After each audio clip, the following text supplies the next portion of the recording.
about Donna? Donna, you're here. Thank you, Donna. Come forward. The chairwoman is back. I'll pass it back to her. Chairwoman, we are at Donna. Icavino is up first, and then you'll call the next person. Thank you, Vice Chair. After Donna will be Cindy Hayes. Thank you. Good morning, Chairwoman Marin and members of the Assembly Budget Committee. My name is Donna Icavino. My son Michael is diagnosed with autism and bipolar disorder. When Michael was 18 years old, he experienced a severe behavioral crisis at his group home in South Jersey. Emergency services were dispatched, and he was transported by ambulance to a local hospital ER where he was heavily medicated and placed in mechanical restraints. Hours later, he was transferred to the hospital's crisis screening center, where a clinician immediately informed me that they were unequipped to serve my son because of his developmental disability diagnosis. Following countless calls that day, I concluded that there was nothing available for Michael in terms of receiving the appropriate behavioral assessment and stabilization treatment he required. I requested that the hospital discharge my son so that I could take him home. My request was denied, and against my wishes, as his mother and legal guardian, Michael was transferred to Ancora Psychiatric Hospital.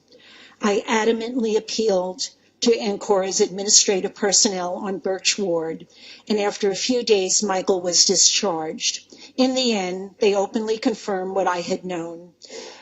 That commitment to a state psychiatric hospital was an absolutely inappropriate placement to address Michael's treatment needs.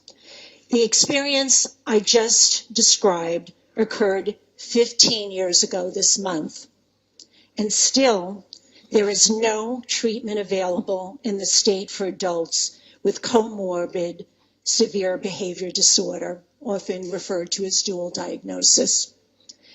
At the time, there were approximately 120 individuals with severe behavior disorder literally shut away in state psychiatric hospitals throughout the state, languishing, regressing, and becoming institutionalized. I never lose sight of the fact that this is an extremely sad commentary on our society, removing innocent and struggling members of our community, rather than working to identify ways to better serve them, is unquestionably inhumane. 12 years ago, I proposed the convening of the Department of Human Services Dual Diagnosis Task Force and had the privilege of serving as co-chair. And still, there is no treatment available in the state for adults with severe behavior disorder. Subsequently, I participated on countless advisory committees and work groups examining the service delivery issues faced by adults who engage in life-threatening, challenging behaviors such as self-injury, aggression, pica, property destruction, and elopement. When these behaviors are intense and frequent, they can significantly impair a person's functioning and place their lives and the lives around them at great risk. And still, there is no treatment available in the state for adults with severe behavior disorder. However, it appears that the longstanding neglect for one of the state's most vulnerable population of individuals is about to end due to the solution-focused leadership of Governor Murphy. When the governor announced dedicated funding in the fiscal year 20 budget for affected individuals, their families knew they were finally being heard. Clearly, the Murphy administration believes in investing in accredited best practice treatment options, which will save lives and improve the overall quality of life for individuals who will have suffered far too long. Ms. Icavino, thank you very much. We do have your testimony here. I do. I just want to quickly thank, of course, the governor I would like to thank Chairwoman Downey for putting together or placing us on the agenda of the March 11th hearing. I also want to sincerely thank Paul Aronson, the Ombudsman, who's been working closely with us. And I also just want to highlight that there is a, Paul Aronson in his report highlighted a system of care plan for this population, which Dr. Cindy Hayes and myself developed. We will be presenting that plan to Commissioner Johnson and Deputy Commissioner Edelman next week.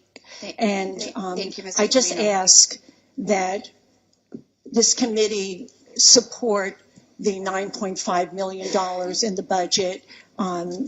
We really need your insightful leadership so that we're finally poised to create effective treatment services for this population. Thank you, Ms. Thank you Aquino. very Thank much. you very much. Thank you. Cindy Hayes. After Ms. Hayes, Melanie McCracken.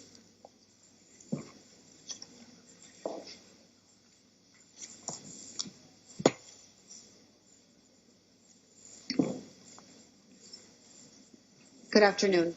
Good afternoon, and thank you very much, Madam Chair and the committee for the time today. My name is Dr. Cindy Hayes, and I'm testifying as a parent advocate. My son Brandon is 28 years old and has a severe behavior disorder. Shortly after my son's 18th birthday, his moderate behaviors escalated to a full-blown, life-threatening crisis. His self-injury resulted in wounds all over his body, and he refused to eat. He wore a hockey helmet and a face guard and body protection. One night, he started biting his tongue so severely that I was concerned he would bite his tongue off. We traveled by ambulance to the Princeton Medical Center, where he stayed for 3.5 months in 4-point restraints. I stayed in a chair next to him, holding gauze in his mouth so he wouldn't bite his tongue off. They were well-intentioned, but unfortunately they did not have the skills to address his needs. He is 6 feet tall, his weight reduced to 104 pounds. He contracted MRSA, and his self-injury continued to escalate. The doctors told me we almost lost him. We finally received word that he had a bed at Kennedy Krieger Neurobehavioral Unit, a world-renowned center for individuals with severe behavior disorders. We traveled by ambulance to Baltimore. When we arrived, unfortunately, we were informed that that bed was no longer available. We then checked into a Baltimore psychiatric unit where he was given increased medication. He began to drool and tremor, yet his self-injury continued. We finally realized that the bed at Krieger was not going to open and we needed to do something. So my son was sent back again to New Jersey to the Hunterdon Developmental Center, and then a series of homes where he experienced neglect and abuse. He had 9 operations on his ears and sustained a lesion on his brain. I removed Brandon from his last provider in 2017 and immediately took him to the hospital.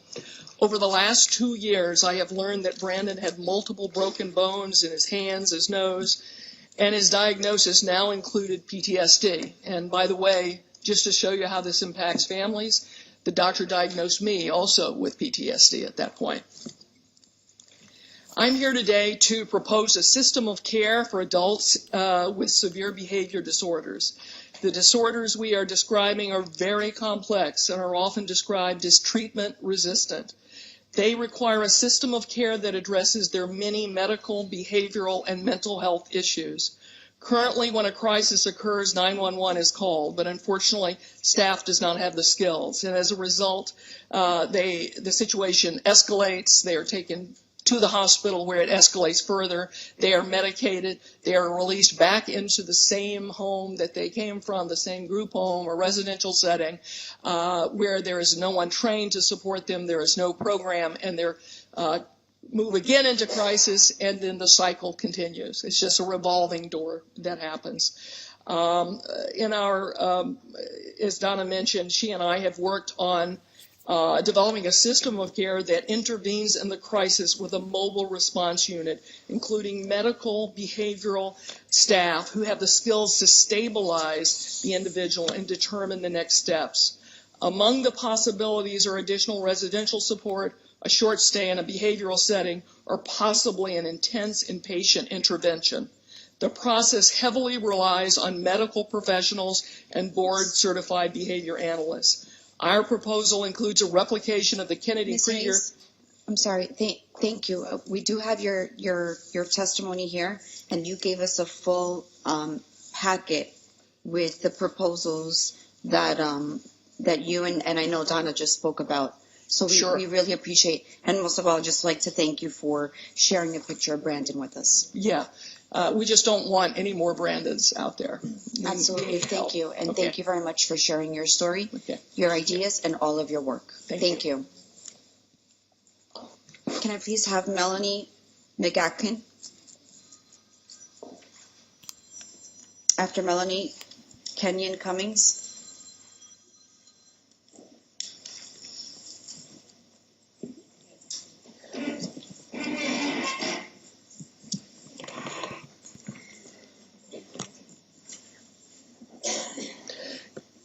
Good afternoon. My name is Melanie McGatkin. I am an advocate and a parent to a 20-year-old young man diagnosed with autism OCD and who has had severe challenging behaviors.